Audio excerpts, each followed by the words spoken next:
And like I said naman, sa mabuti naman or sa positive energies naman, mga kapiksi, blessed kasi kayo, no?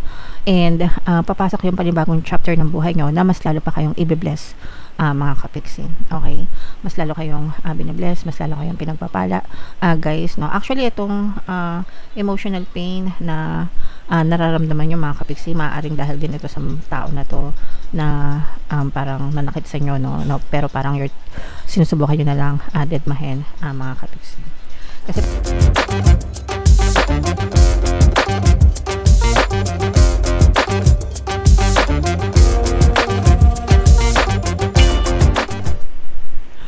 hello guys, Scorpio, welcome back to Pinoy Pixie Tarot. Ang pamagat ng episode natin for tonight is mid-month kapalaran para ngayong September 16 to 30 para sa Scorpio, Sun, Moon, Rising sign, and Venus.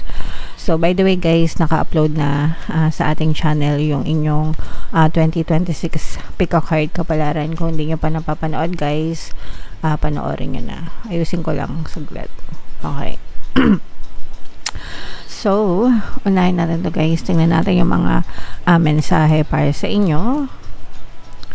Yung first message nyo, Scorpio, meron tayong man holding a coin in reverse position, mga kapiksi. For some of you guys, this can mean na maaari kayo magkaroon ng financial difficulties or maaaring matumal yung pasok ng pera sa inyo. Pero ibabangga natin yan dito guys if makita natin yung mga blocks, no?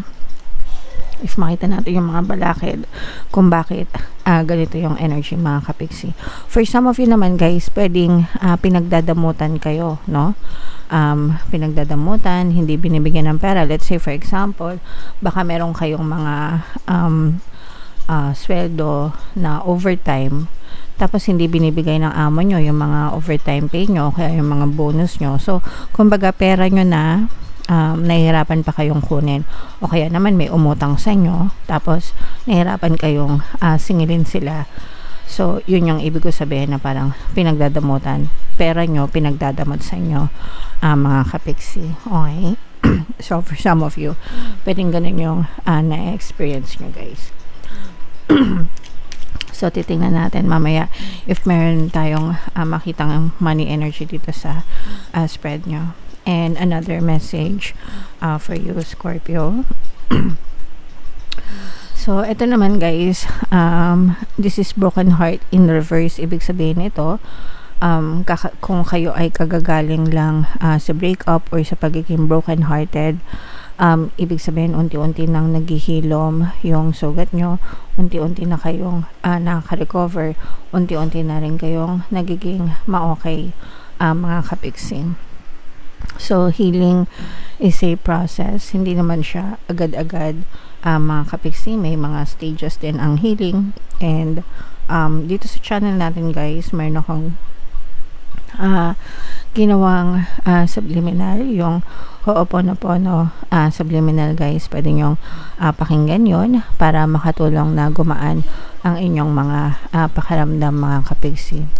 So yeah, available yan dito sa ating channel guys.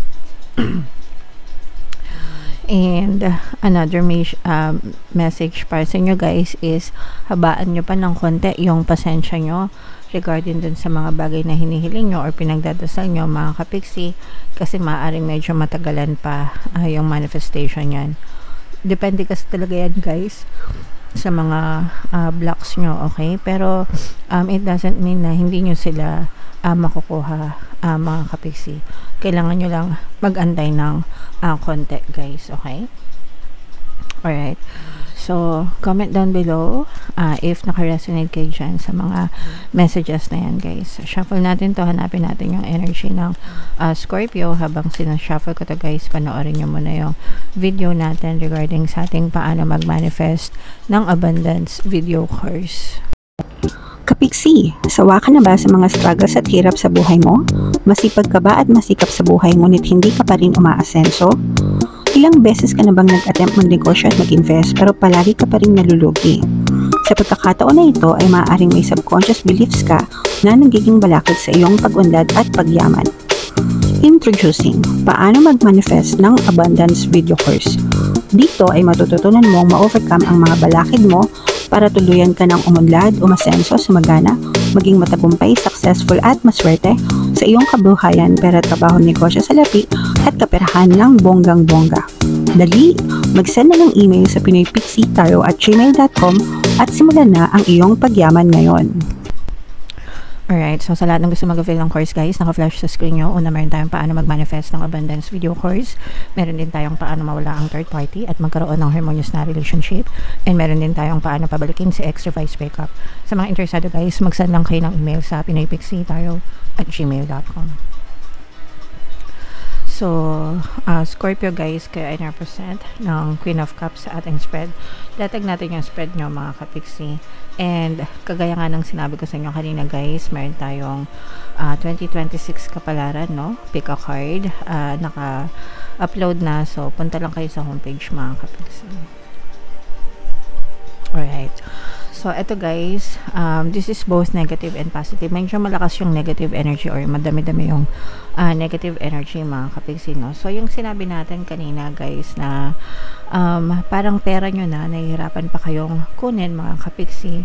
For some of you, this is definitely true mga kapiksi, no? This is because you are dealing with a very, dun sa mga nakaka-resonate guys, no?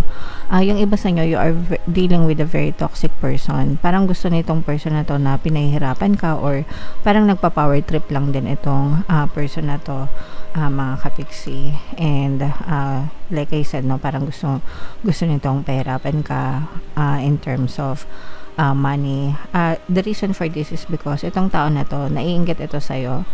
Kung, let's say for example, kung kaibigan mo to na nangutang ng pera sa'yo tapos ayaw kanyang bayaran or pinahirapan kanyang bayaran mga kapiksi, that's because naiinggit itong person na to kasi you are so blessed mga kapiksi.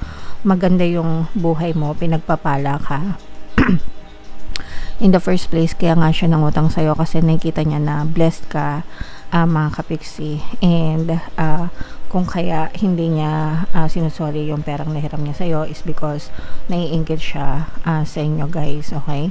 And sabi ko nga, parang gusto kanyang pahirapan mga kapiksi. So, yeah, lumalabas siya dito guys. And for some of you, parang yung iba sa inyo guys, parang feeling ko naman okay lang sa inyo kung hindi kayo mabayaran, basta sabihan nila kayo na maayos. Pero ito kasing person na to, parang paulit-ulit parang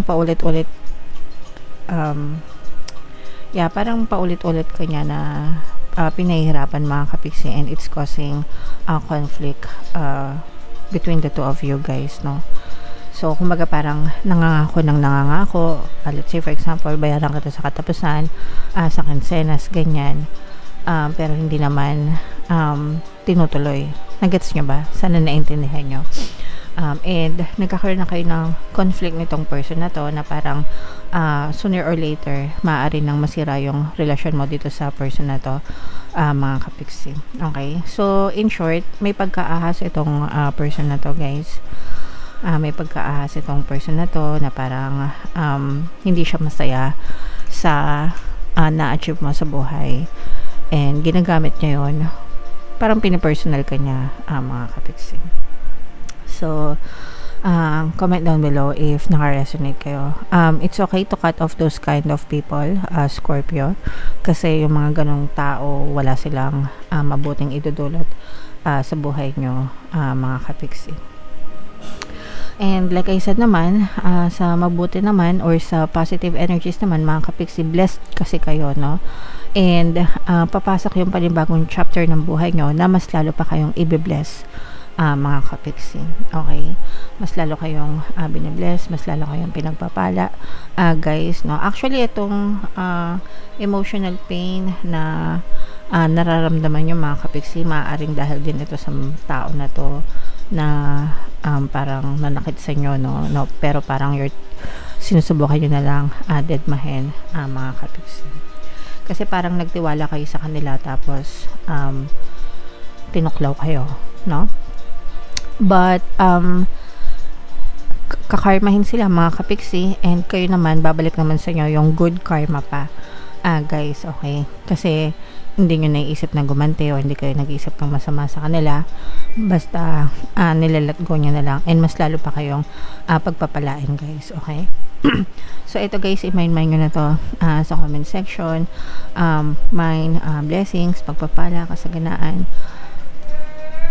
So yeah, hindi ko talaga maintindihan ba't may mga taong ganun, no? Tinulungan nyo na guys, tapos kayo pa yung masama.